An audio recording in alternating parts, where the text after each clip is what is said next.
And now the new study linking vitamin D and cancer in a way we've never heard before. Doctors know that low levels of the vitamin can lead to a host of illnesses, but now research suggests that vitamin D might actually hold the key to fighting cancer. John McKenzie has a story. The studies just keep coming, the evidence mounting. Low levels of vitamin D are now linked to so many illnesses, from breast, colon, and prostate cancers, type 1 diabetes and asthma, to multiple sclerosis and heart disease. I even think of vitamin D as the fountain of youth, if you will, in that it allows us to age well. At least that's the hope. And nowhere is the evidence more compelling than here in the laboratory. So all the work here is on vitamin D? Yes, we've got Professor Joellen Welsh has spent the last 25 years studying the powerful effect of vitamin D on cells. These are human breast cancer cells growing in the flask. Taken from a woman who had breast cancer? Yes. Now watch what happens when you add a potent form of vitamin D. Within just 4 days, half those cancer cells are dead. It looks like the cancer cells have basically shriveled up and died. The longer they're treated with vitamin D, the more of an effect we see. What happens is that vitamin D enters the cells and it triggers this cell death process. It's similar to what we see when we treat cells with tamoxifen. A drug used to treat breast cancer? Yes.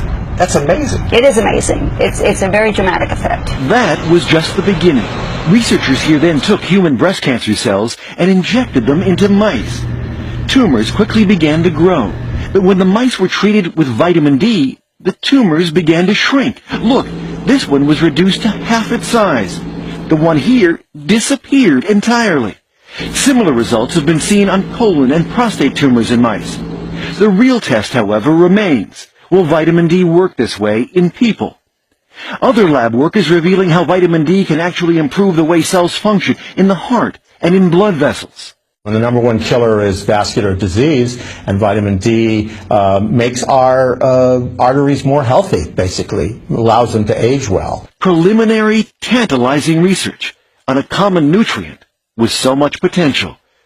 For Good Morning America, John McKenzie, ABC News, Albany, New York.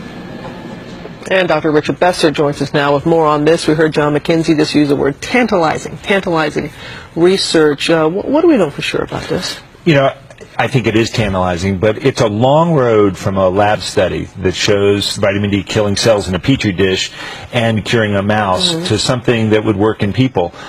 The first steps in drug development are testing in the lab and then testing in an animal model. But unfortunately, so many of those drugs that show early promise don't make it to drugs that work for people. Yeah, a big leap from one to the other. It really is. But we do know some things for sure about if we are deficient in vitamin D. I mean, vitamin D is so important, and it's one of those vitamins that's very hard to get out of our diet. If you're not getting enough vitamin D and you're elderly, the risk of fractures, the risk of falls, osteoporosis are very high. Young children, something called rickets. So it is important. Strength plays a role with vitamin D. I just saw my doctor last week, and she suggested that when I see my GP, be tested, see what my level for vitamin D. But not everyone should be tested for this. The current recommendations are not that everybody get tested for vitamin D deficiency. If you're in a risk group, so if you have kidney disease, if you're clearly somebody who's had fractures, then vitamin D testing is important. I think for other people, making sure you're getting a source of vitamin D is more important than even having that test. The sun? It is sun, and you know, we don't want people to get skin cancer, but if you go out in the sun between 10 and 3 twice a week and you're getting 5 to 30 minutes, depending on where you live, you'll get enough vitamin D. I'm looking out. There's a little sun out there today. Not much. There is, but your body will use it from the winter, from the summer during the winter. All right, Rich, thanks so much, and we have more info on our website, abcnews.com.